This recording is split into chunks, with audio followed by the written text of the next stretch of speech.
축구토토 승무패 31회차 현미경 분석 1부 첫 번째 경기는 FC 서울과 울산 현대의 경기입니다. 저는 승무패로 지워보도록 하겠습니다. 풋볼살롱의 현미경 분석은 늘 그래왔듯이 1부와 2부로 나눠서 진행을 해드립니다. 1부에서 1번부터 7번 경기를 다뤄드리고 2부에서 8번부터 14번 경기를 다뤄드리도록 하겠습니다.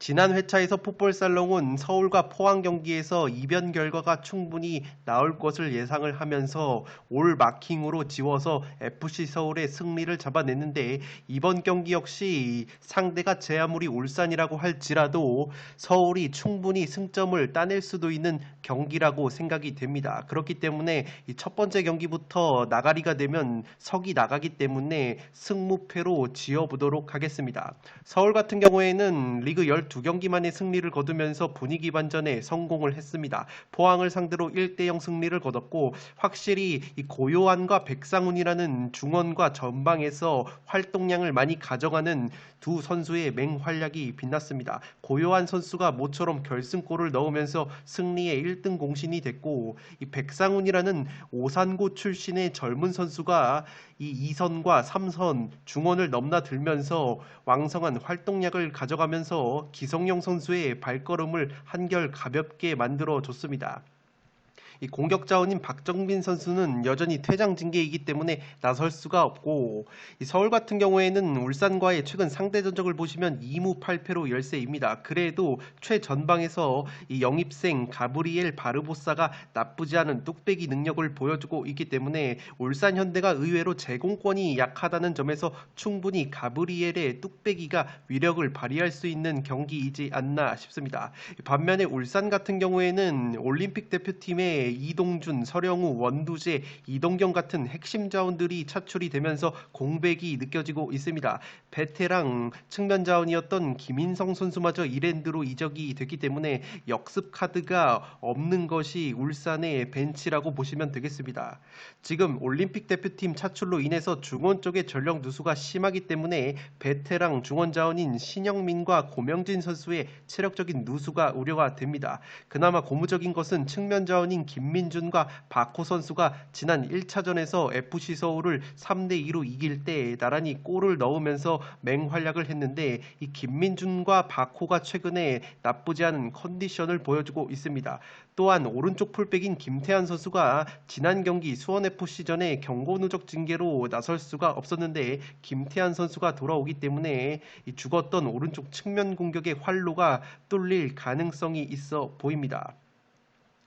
살롱 코멘트에서 정리를 해드리면, 이 경기는 두 팀 모두에게 기회가 있는 경기라고 생각이 되기 때문에 안정적으로 승무패로 지어볼 만한 가치가 충분한 것 같습니다. 우선 1차전 맞대결에서 서울이 나쁘지 않은 경기 내용을 보여주면서 한 골차 2대3 석패를 당했습니다. 울산은 서울과의 1차전 맞대결에서 맹활약한 박호와 김민준 선수가 최근 좋은 컨디션을 유지하고 있기 때문에 박호와 김민준을 앞세운 측면 공격을 통해서 활로를 개척을 할 것으로 보입니다. 그러나 1차전 후반전에 김인성과 이동준을 활용한 역습 측면 공격으로 울산이 서울을 무너뜨렸는데, 이 김인성 선수는 이랜드로 이적을 했고, 이동준 같은 경우에는 올림픽 대표팀으로 차출이 됐기 때문에 굉장히 전력 누수가 큰 것이 울산 현대입니다. 앞서 말씀을 드렸던 것처럼 핵심 자원인 이동경과 원두재, 그리고 서령우, 이동준이 모두 올림픽 대표팀에 차출이 됐기 때문에 이 벤치 자원 역시 얇아진 것이 울산 현대입니다.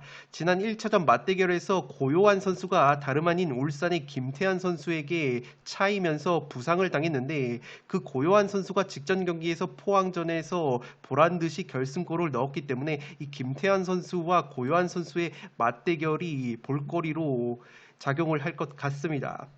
고요한과 백상훈 같은 활동량이 많은 선수들을 중원에 풀어놓으면서 굉장히 에너지 레벨을 끌어올린 것이 서울의 박진섭 감독입니다. 박진섭 감독이 퇴장 징계에서 돌아오기 때문에 한층 더 선수단을 지휘함에 있어서 수월한 면이 있을 것 같고, 앞서 말씀을 드린 것처럼 신영민과 고명진, 윤빛가람이라는 베테랑이 포진한 울산의 중원이 서울의 이 백상훈, 고요한 같은 선수들이 포진한 이 중원 대결에서 에너지 레벨에서 면에서 조금은 떨어질 수 있는 면이 있지 않나 싶습니다. 무엇보다 최전방에 FC 서울이 가브리엘의 합류로 인해서 제공권과 포스트 플레이가 가능해졌기 때문에 울산이 불투이스와 김기희 선수가 피지컬은 좋은데 의외로 공중볼 경합에서 굉장히 약점을 드러내고 있기 때문에 가브리엘의 포스트 플레이가 통할 가능성이 있어 보입니다. 서울이 포항전에서 보여준 것처럼 이 공수 간격을 타이트하게 유지를 하면서 두 줄 수비를 통해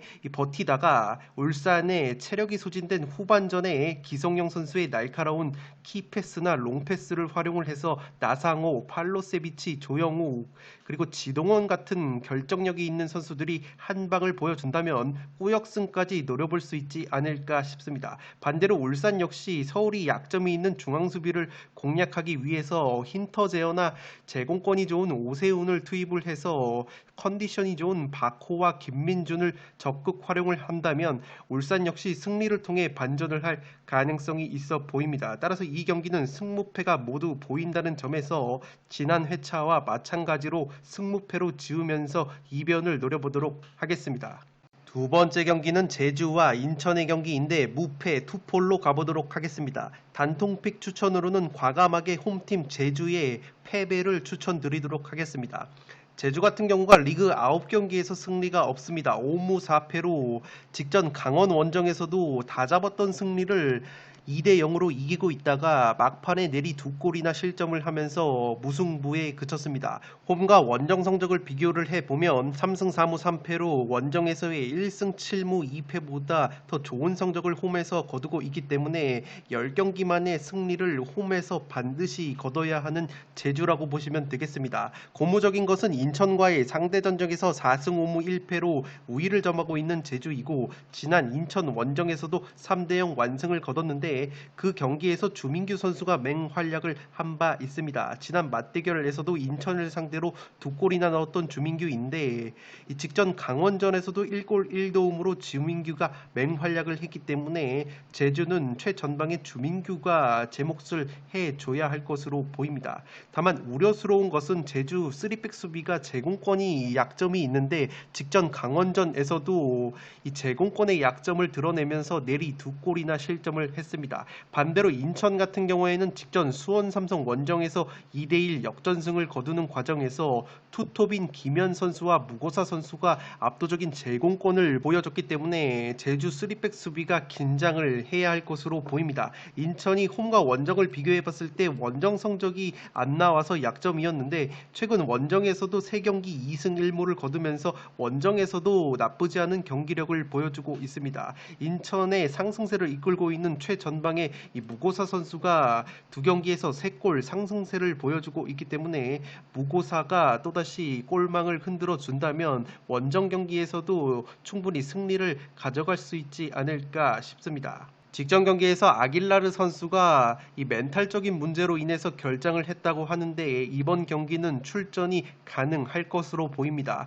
영입생 베테랑 미드필더 정혁 선수가 중원에서 만점 활약을 해주고 있기 때문에 아길라르의 체력적인 부담도 덜을 수 있지 않나 싶습니다.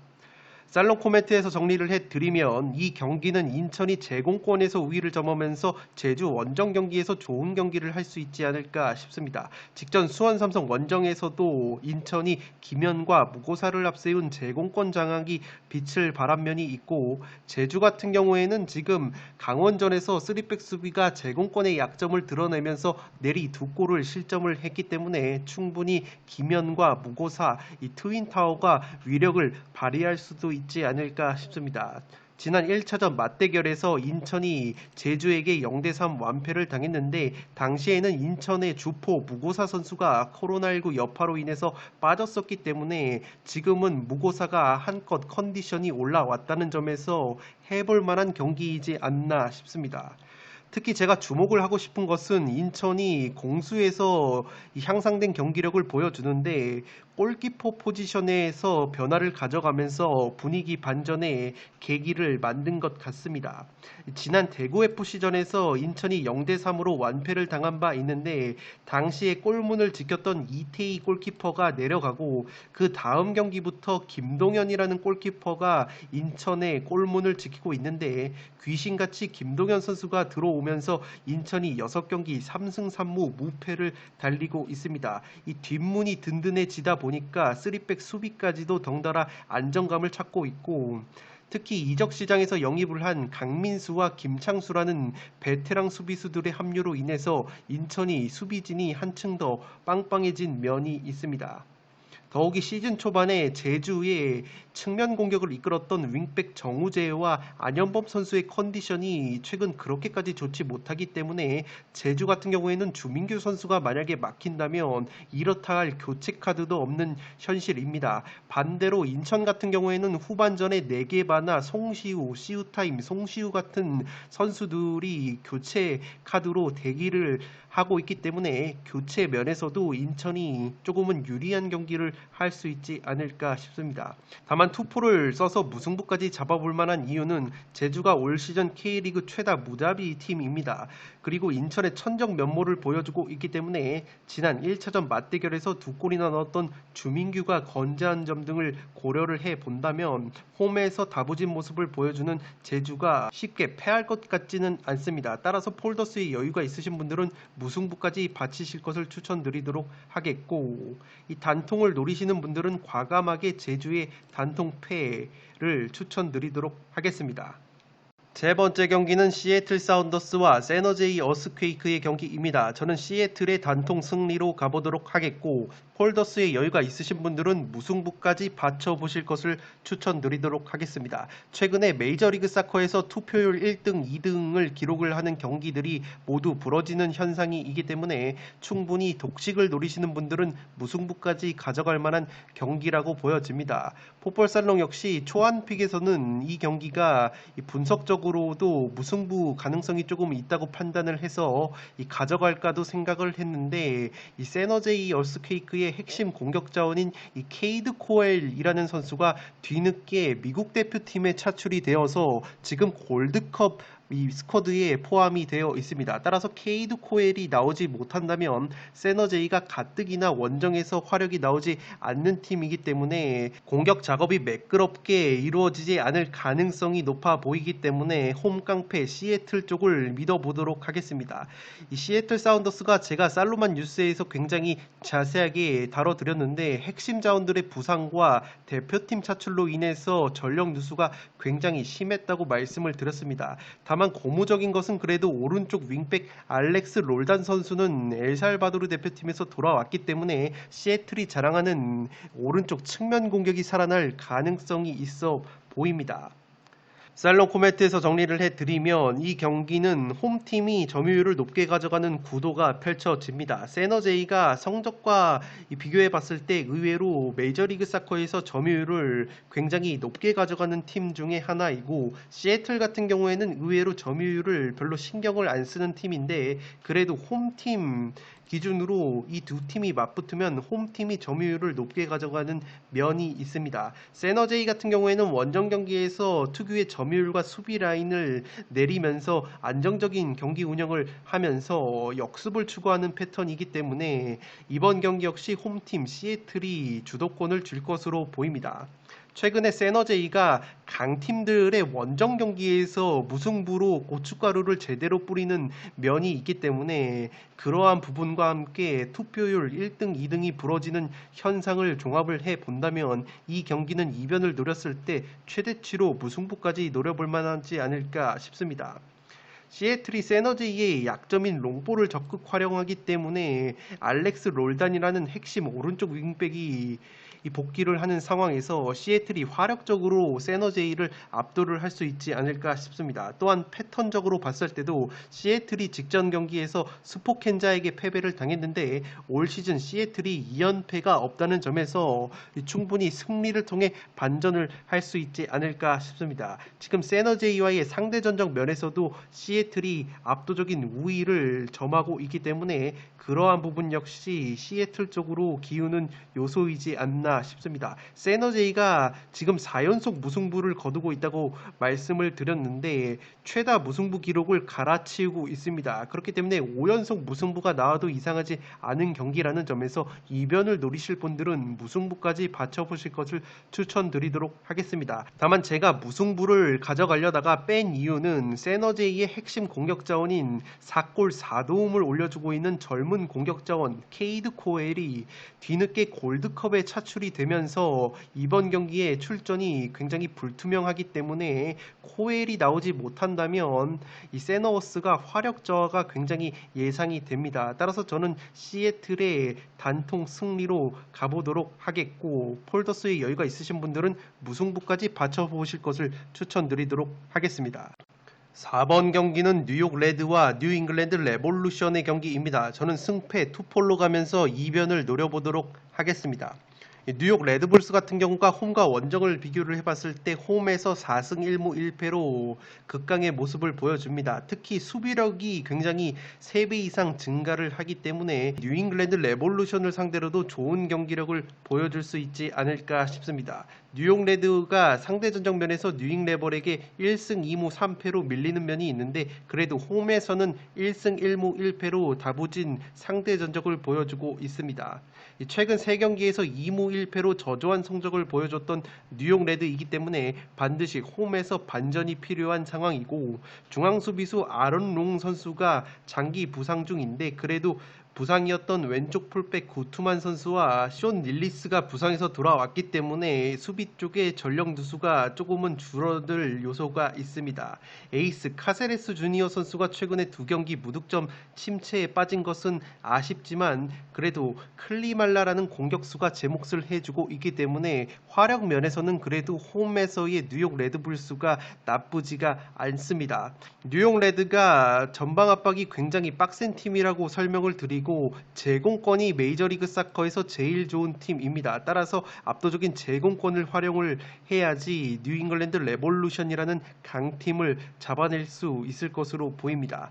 뉴잉글랜드 레볼루션 같은 경우에는 최근에 3연승의 상승세를 탔습니다. 확실히 홈과 원정을 비교해 봤을 때 원정에서는 4승 3무 2패로 홈에서의 6승 0무 1패보다는 경기력이 조금 떨어지는 면이 있습니다. 뉴잉글랜드 레볼루션이 구스타보 보우나 에덤 북사, 카를레스 힐 같은 공격 주요 자원들의 컨디션이 굉장히 좋기 때문에 주전 골키퍼 터너와 오른쪽 측면 자원인 뷰캐넌이 대표팀에 차출이 되어 있다고 하더라도 최근에 그렇게까지 전력 누수가 체감되지는 않습니다. 다만 우려스러운 것은 제가 메이저리그 사커에서 제공권이 뉴욕 레드가 제일 좋다고 말씀을 드렸는데 이 뉴잉글랜드 레볼루션의 중앙 수비수 캐슬러 선수가 뒤늦게 미국 대표팀에 추가적으로 차출이 됐습니다. 이 캐슬러 선수가 키가 193cm나 되기 때문에 기본적으로 제공권을 갖춘 수비수인데 이 캐슬러 선수가 빠짐으로써 뉴욕 레드를 상대로 제공권 면에서 뉴잉 레벌이 어려움을 겪을 수도 있지 않을까 싶습니다. 살롱 코멘트에서 정리를 해드리면 두 팀의 호전적인 성향상 난타전 양상이 나올 것으로 보입니다. 두 팀의 역대 맞대결 흐름을 보면 뉴잉글랜드 레볼루션이 효율적인 역습과 뒷공간 침투로 많은 득점을 했고 뉴욕 레드 같은 경우에는 제공권을 바탕으로 한 롱볼과 세트피스로 많은 득점을 했습니다. 이 경기는 양팀 모두에게 기회가 있다고 생각이 되기 때문에 최소 투포를 잡을 만한 경기라고 생각이 되어지고 뉴욕 레드 같은 경우에는 홈에서 성적과 약점인 수비력까지 급상승하고 뉴잉글랜드 레볼루션은 원정에서 성적과 경기력이 조금 떨어지기 때문에 홈 이점은 확실히 뉴욕 레드가 가질 것으로 보입니다. 직전 맞대결에서 뉴욕 레드가 2대3 한 골차 패배를 당했는데 당시에 뉴욕 레드의 핵심 미드필더인 카세레스 주니어 선수가 코파 아메리카 참가로 인해서 결장을 했기 때문에 이번에는 뉴욕 레드가 카세레스 주니어까지 합류를 한 완전체로 뉴잉글랜드 레볼루션을 상대한다는 점에서 충분히 승리까지 가져가 볼 만한 경기이지 않나 싶습니다. 앞서 말씀을 드린 것처럼 주전 골키퍼 터너 선수가 뉴잉글랜드 레볼루션은 빠져 있고 여기에 193cm 수비수 캐슬러가 차출이 됐기 때문에 제공권 면에서 또다시 뉴욕 레드에게 괴롭힘을 당할 수 있지 않을까 싶습니다. 다만 뉴잉글랜드 레볼루션의 승리까지 가져가야 하는 이유가 뉴욕 레드 천정 면모를 보여왔던 구스타보 보우가 최근에 절정의 골 감각을 보여주고 있고, 이 특급 도우미인 까를레스 힐과 전방에서 뚝배기와 연계가 좋은 북사 선수까지 절정의 컨디션을 보여주고 있는 뉴잉글랜드 레볼루션이기 때문에 뉴욕 레드가 무리해서 전방 압박을 가한다면 뉴잉글랜드 레볼루션의 효율적인 역습과 뒷공간 침투로 많은 득점을 하면서 승리까지 가져갈 수 있는 경기이지 않나 싶습니다. 따라서 개인적으로는 굉장히 5대5 매치가 예상이 되는데, 제가 무승부 대신 뉴욕 레드의 승리를 가져가는 이유는 뉴욕 레드가 기본적으로 무승부가 많은 팀이 아닌데 최근에 이 연속해서 무승부가 굉장히 많았다는 점을 들어봤을 때 이번에는 홈팬들 앞에서 적극적인 경기 운영을 하면서 승리까지 노려볼 만한 경기를 하지 않을까 싶습니다. 따라서 4번 경기는 승패 투폴로 가보도록 하겠습니다. 5번 경기는 신시내티와 DC 유나이티드의 경기입니다. 저는 승패 투폴로 가보도록 하겠고, 단통픽 추천으로는 과감하게 신시내티의 승리를 추천드리도록 하겠습니다. 이 경기는 홈 고자팀과 원정 고자팀의 대결이라는 점에서 굉장히 예측이 어려웠는데, 그래도 신시내티가 중앙 미드필더 크루즈 선수와 왼쪽 풀백 마타리타라는 선수가 코스타리카 대표팀에서 돌아왔습니다. 그렇기 때문에 핵심 자원들이 복귀를 하는 신시내티가 시즌 첫 홈경기 승리를 노려볼 만하지 않을까 싶습니다. 다만 리스크로 보여지는 것은 DC와의 상대전적 면에서 2무 2패로 열세인 것이 신시내티이고, 최근 리그 5경기에서 3무 2패로 승리가 없을 만큼 신시내티가 기본적으로 경기력 자체가 좋지 못하다는 점을 체크를 해 주시기 바랍니다. 주전 공격수 브레너 선수와 플레이메이커 아코스타 선수는 나쁘지 않은 활약을 보여주고 있는데, 오른쪽 측면 바레알 선수는 4경기에서 1도움으로 조금은 기대에 미치지 못하는 활약을 보여주고 있습니다. 신시내티가 기본적으로 무게중심이 낮고 점유율을 낮게 가져가는데 홈에서는 굉장히 적극적인 경기 운영을 하는 팀이라는 점을 체크를 해 주시기 바랍니다. DC 같은 경우에는 뉴욕 레드와의 홈 경기에서 1대0 승리를 거뒀습니다. 최근 리그 5경기에서 2승 1무 2패로 나쁘지 않은 흐름을 보여주고 있는데, 원정에서는 1승 2무 5패로 패배가 많으면서 수비력이 3배 이상 하락이 되는 것이 약점이라고 보시면 되겠습니다. DC는 베테랑 공격수 카마라 선수가 최근에 골 결정력을 보여주고 있고, 직전 뉴욕 레드전에서도 천금 같은 결승골을 뽑아내서 카마라 선수의 발끝에 기대를 걸어야 할 것으로 보입니다. 다만 우려스러운 것은 지금 DC에 부상자가 굉장히 많고, 주전 중앙수비수인 하인스 이케라는 선수가 부상을 당하면서 이 굉장히 수비 쪽에 전력 누수가 심한 것이 DC입니다. 도노반 파인스라는 선수는 미국 대표팀에 차출이 되어 있기 때문에 수비 쪽에 전력 누수가 굉장히 심하다는 것을 체크를 해 주시기 바랍니다. 살롱 코멘트에서 정리를 해드리면 이 경기는 홈 고자 대 원정 고자의 맞대결입니다. 신시내티는 홈 경기장 분위기가 굉장히 뜨거운데 그만큼 신시내티가 홈에서는 적극적인 경기 운영을 합니다. 근데 이게 독이 되면서 아직까지 올 시즌 홈에서 첫 승 신고를 하지 못하고 있습니다. 그래도 이번 경기에서는 코스타리카 대표팀에 차출이 됐던 크루즈와 마타리타라는 핵심 자원들이 모두 돌아왔기 때문에 출전을 할 수만 있다면 충분히 시즌 첫 승리를 노려볼 수 있는 경기이지 않나 싶습니다. DC가 지금 부상 및 대표팀 차출로 인해서 특히 수비 쪽의 전력 누수가 굉장히 심하기 때문에 가뜩이나 원정 경기에서 실점이 3배 이상 증가를 하는 DC가 핵심 수비수들의 이탈로 인해서 수비력이 더 헐거워진다면 충분히 신시내티가 득점을 할 수 있는 경기이지 않나 싶습니다. 다만 제가 DC 승리까지 가져가고 싶은 이유는 최근에 베테랑 공격 자원인 카마라 선수가 골 결정력을 발휘를 해주고 있고, 신시내티가 홈에서 굉장히 적극적인 경기 운영을 한다고 말씀을 드렸는데 DC가 자랑하는 뒷공간 침투나 스루패스 공격이 통할 가능성이 있어 보입니다. 또한 DC가 전방 압박이 굉장히 강한 팀이라는 점에서 이 DC가 자랑하는 전방 압박이 통한다면 충분히 신시내티 원정 경기라 할지라도 상대 전적에서 압도적인 우위를 보이는 만큼 2연승의 상승세를 이어갈 수도 있지 않을까 싶습니다.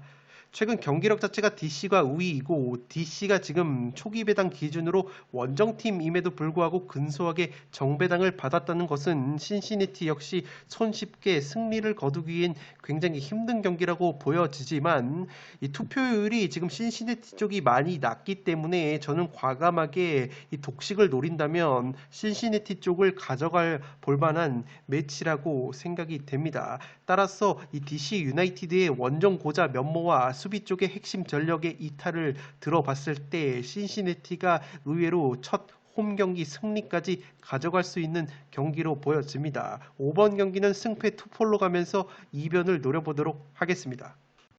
6번 경기는 인터 마이애미와 몽레알, 몬트리올 임팩트의 경기입니다. 저는 인터 마이애미의 단통 패배로 가보도록 하겠습니다.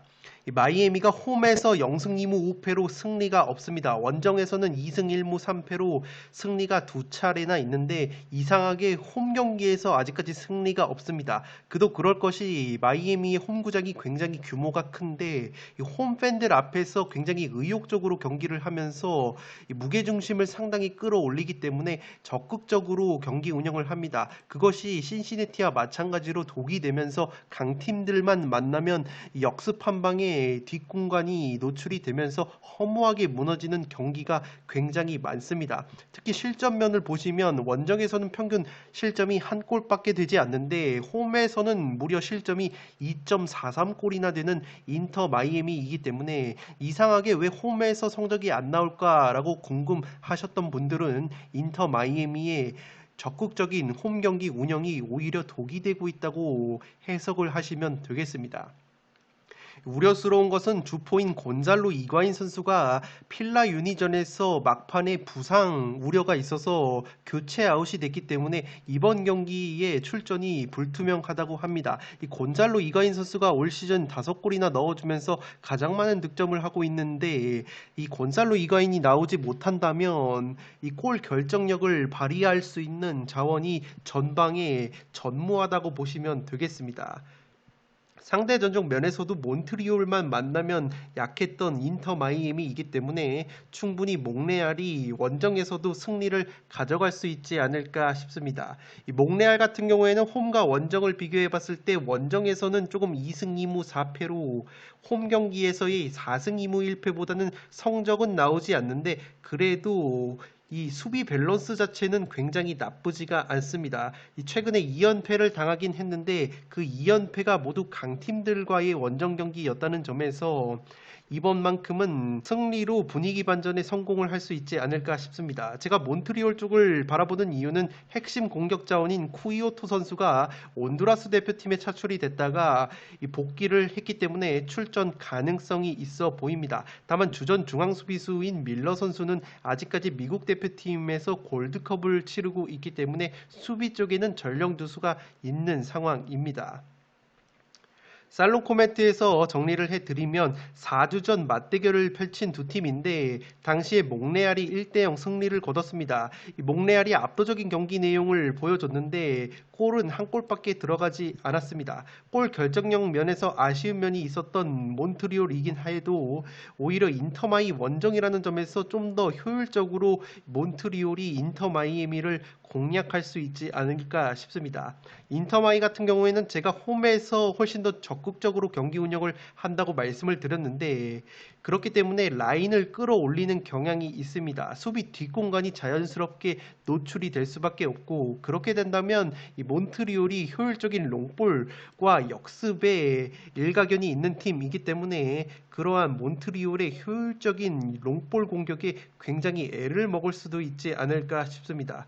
이 몬트리올이 최근 원정에서 2연패를 당했다고 말씀을 드렸지만 모두 뉴욕시티, 뉴잉레벌이라는 홈 깡패팀들과의 경기였고 모두 한 골차 석배였습니다. 경기력 자체가 나쁘지가 않았기 때문에 이 인터마이 원정에서 충분히 반전을 할 수 있을 것으로 보입니다.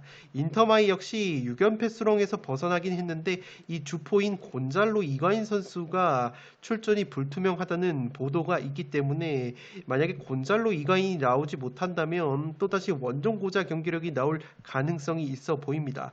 지금 초기 배당 기준으로 인터 마이애미가 이 배당이 정배당을 받았는데 최근에 이 뉴잉레벌 필라유니전을 봤을 때 인터 마이애미가 초기 배당 기준 정배당을 받았을 때 모두 승리를 거두지 못했던 패턴이 있기 때문에 인터 마이애미의 홈 경기 정배당은 지켜볼 필요가 있는 것 같습니다. 몬트리올의 핵심 공격수 쿠이오토가 대표팀 차출 이후에 출전 가능성이 있기 때문에 이 직접 맞대결에서 맹활약한 미하일로비치나 이 토트넘에서 손흥민 선수와 함께 활약을 했던 완야마 등이 최근에 나쁘지 않은 컨디션을 보여주고 있는 몽레알이기 때문에 충분히 원정 경기에서 승리를 가져갈 수 있지 않을까 싶습니다. 또한 제공권에 약점이 있는 인터마이인데 몬트리올에는 최전방에 190cm나 되는 공격수 메이슨 토이라는 선수가 있는데 이 선수가 제공권 자체가 굉장히 좋은 선수이기 때문에 이 메이슨 토이라는 존재 역시 부담스럽지 않을까 싶습니다. 상대 전적 면에서도 우위를 보이고 있는 몬트리올이고 올 시즌 몬트리올이 3연패는 없었다는 패턴이 있기 때문에 반등할 타이밍이라고 보여집니다. 따라서 6번 경기는 인터 마이애미의 단통 패배로 가보도록 하겠습니다. 승무패 31회차 현미경 분석 1부 마지막 경기는 휴스턴 다이나모와 레알 솔트레이크의 경기입니다. 저는 휴스턴의 단통 패배로 가보도록 하겠고 폴더스의 여유가 있으시다면 무승부까지 받쳐보실 것을 추천드리도록 하겠습니다. 휴스턴 같은 경우가 리그 5경기에서 4무 1패로 굉장히 무승부가 많은 흐름 속에서 승리가 없습니다. 휴스턴이 홈과 원정을 비교해봤을 때 그래도 3승 3무 0패로 홈에서는 패배가 없기 때문에 반드시 이번 홈 경기에서 분위기 반전에 성공을 해야지 순위를 끌어올릴 것으로 보입니다.